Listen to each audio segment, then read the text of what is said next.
इस कहानी का नाम है बादशाही मुर्गियों के बीच इकलौता मुर्गा।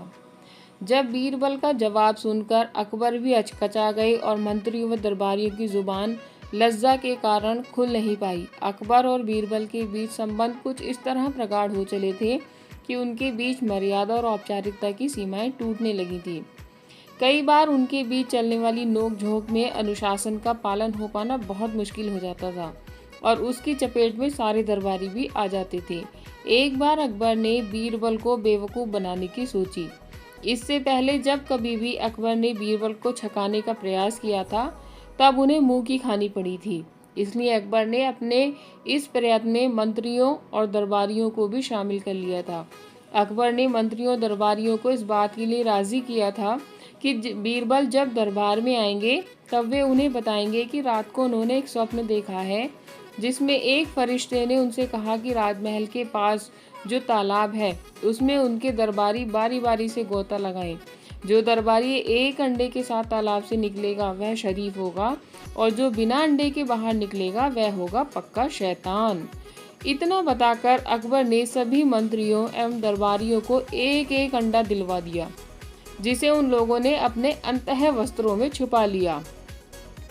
जब दरबार में बीरबल आए तो अकबर ने अपने सपने का ऐलान करते हुए सपने का विवरण दिया और इसके बाद मंत्रियों एवं दरबारियों से चलकर तालाब में बारी बारी से डुबकी लगाने को कहा। बीरबल यह देखकर चकित रह गए कि अकबर के स्वप्न की चर्चा सुनकर किसी भी दरबारी ने कोई सवाल नहीं उठाया।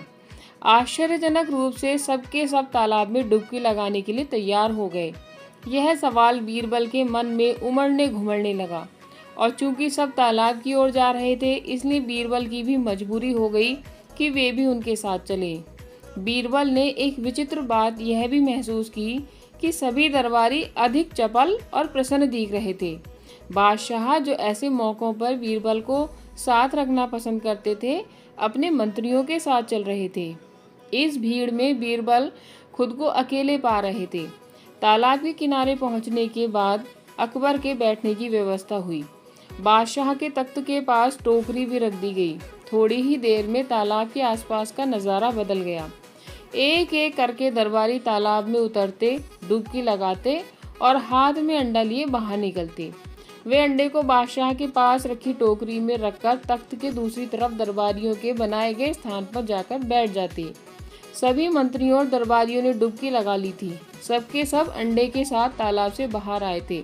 अंत में अकबर ने कहा, बीरबल अब तुम भी डुबकी लगा ही लो। बीरबल का मस्तिष्क तेज गति से काम कर रहा था।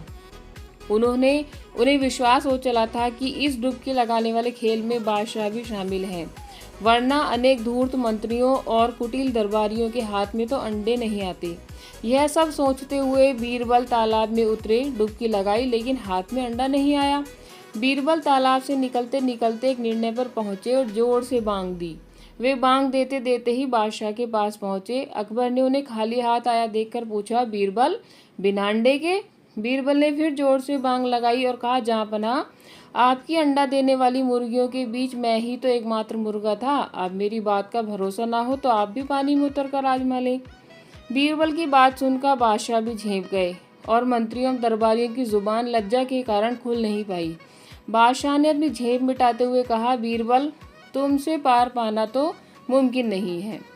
पूरी कहानी सुनने के लिए धन्यवाद दोस्तों। यदि आपको कहानी पसंद आई हो तो वीडियो को लाइक करें, चैनल को सब्सक्राइब करें।